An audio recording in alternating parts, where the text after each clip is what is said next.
siang anak-anak semua. Perkenalkan, nama saya Wulan. Saya ibunya dari teman kalian, Rona. Saya bekerja sebagai seorang perawat di Rumah Sakit Bante Nugroho. Pada kesempatan ini saya diminta dari sekolah untuk memberikan sedikit ilmu tentang penanganan pada kasus kecelakaan yang ada di sekitar tempat kita. Jadi kalau anak-anak misalnya menemukan atau melihat suatu kejadian, pas di sekolah ada temannya yang jatuh, kemudian ada luka atau ada kelihatan patah tulangnya, anak-anak bisa melakukan pertolongan pertama pada teman kalian.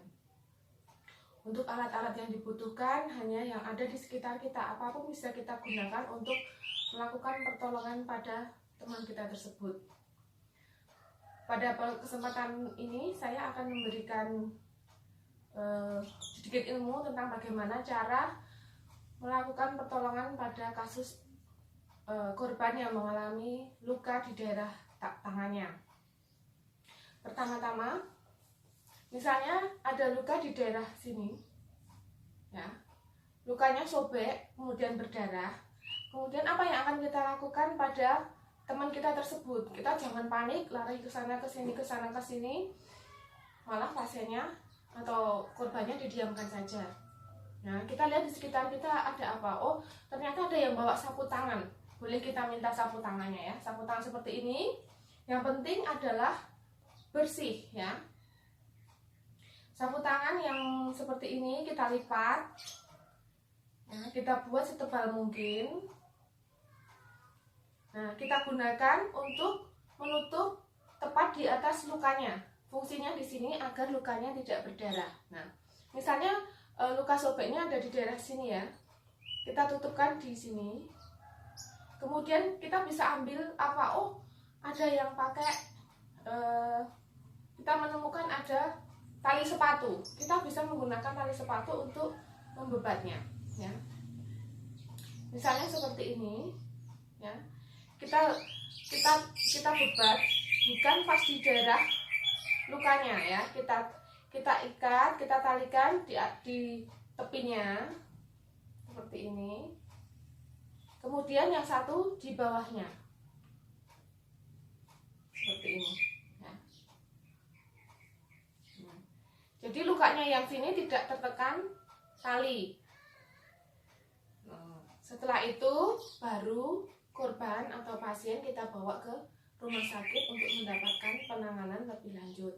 Nah, fungsi dari penekanan seperti ini adalah biar luka sobek yang ada di sini tertekan sehingga darahnya tidak mengucur.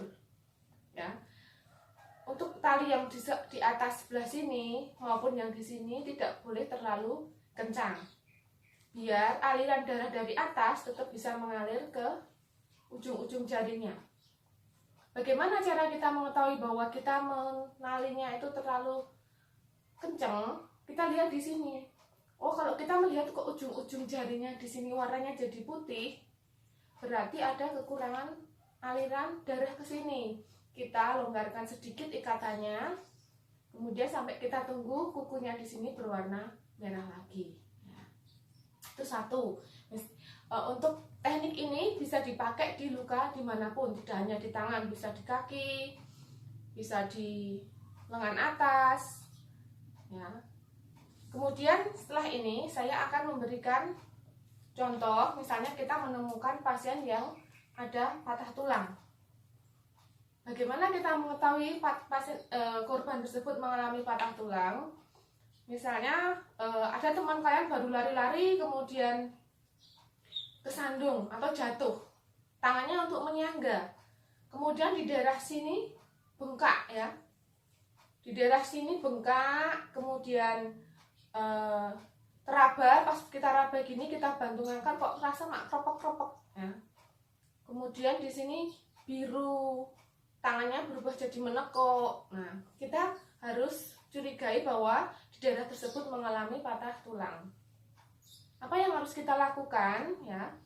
Kita lihat di sekitar kita, ada apa yang bisa kita gunakan untuk melakukan pembidean atau penyangga, kita pasang penyangga di daerah yang mengalami patah tulang atau cedera tadi.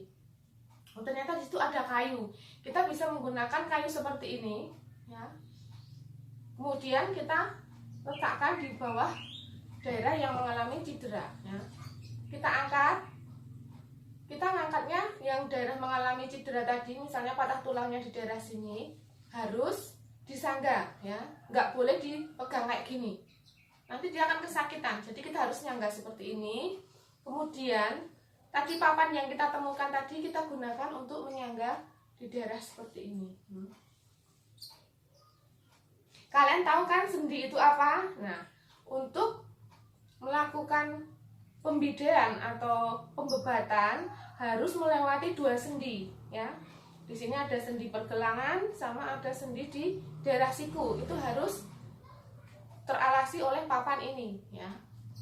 Seperti ini. Dia mengistirahatkan 2 sendi, sendi siku sama sendi pergelangan.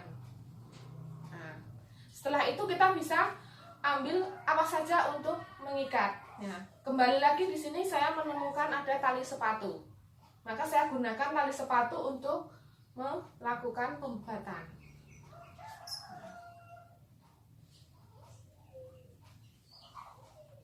Ingat lagi, pada saat kita melakukan pembebatan tidak boleh terlalu kencang, ya. Biar aliran darahnya tetap lancar. Oh, ternyata di sekolah juga ada hasduk. Kita juga bisa menggunakan hasduk ini nanti untuk melakukan pembebatan. Nah, ternyata ini ada tali lagi, kita pakai tali sepatu lagi. Ini kita talikan di sini.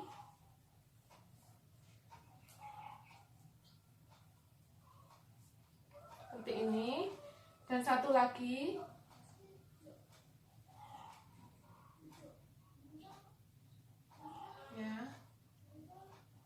Seperti ini, kita jadikan, kita buat menjadi segitiga, ya. Kemudian kita lipat. Nah, kemudian kita talikan di tengahnya yang bukan mengalami patah tulang. Nah, kalau sudah dilakukan pembebatan seperti ini, korban atau teman kita yang tadi kebetulan jatuh bisa aman untuk dibawa ke rumah sakit. Nah, untuk lebih nyamannya, pasiennya kita berikan gendongan. Nah, untuk caranya seperti ini. Sini, Dek.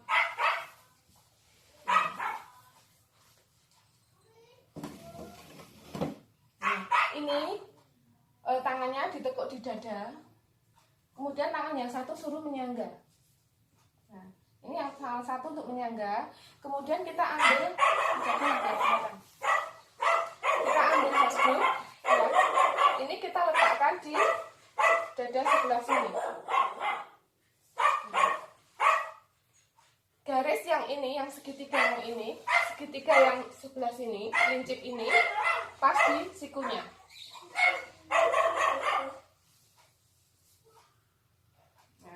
Kemudian setelah ini tangan kita letakkan ke arah dada. Nah, setelah itu penyangganya ini dilepas, ini kita tarik ke sini. Nah.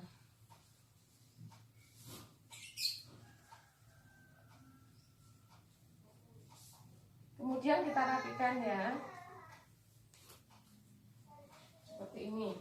Nah, kalau sudah seperti posisi seperti ini, maka teman atau pasien tersebut aman kita bawa ke rumah sakit.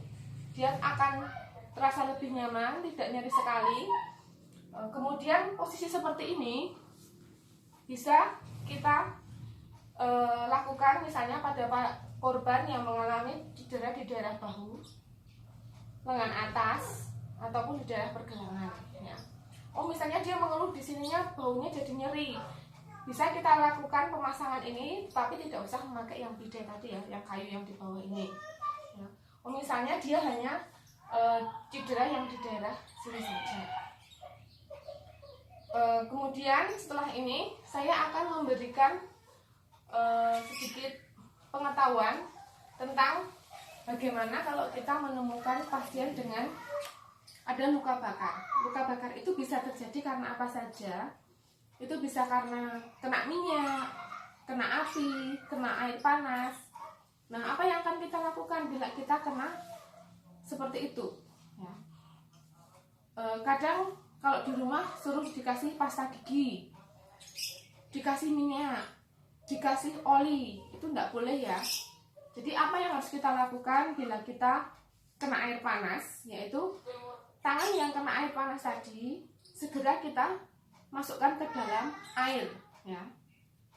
Fungsinya adalah biar panas yang ada di sini tadi itu terserap, atau kita kelas 6 kemarin habis ada pelajaran cara penghantaran energi panas ya, ada yang konveksi, konduksi. Nah, ini biar terjadi perpindahan panas dari tangan ini ke air. Nah, namanya apa, Adik? Oh ya, katanya namanya konveksi. Benar atau salah ya? Ya, perpindahan panas melalui zat cair. Nah, fungsinya tadi biar air tadi menyerap panas yang ada di sini. Sehingga kalau dia mengalami luka bakarnya tidak bertambah dalam ya. Tidak menjadi derajat yang lebih parah seperti itu. Setelah itu kita kompres pakai air ya. Jangan sekali-sekali kalau kita kena air panas dikasih Pepsodent. Memang pada saat setelah kita kasih Pepsodent rasanya dingin. Padahal Pepsodent itu kan ada mentol. Mentol itu aja rasanya kalau kita makan atau kita makan permen mentol itu kan rasanya panas. Maka akan menambah derajat luka bakar tersebut. Ya. Atau kemudian kata orang tua disuruh ngasih minyak ya. Minyak itu tidak bisa menghantarkan panas keluar ya. Jadi panas yang ada di luka bakar tadi akan tertahan di situ. Oke.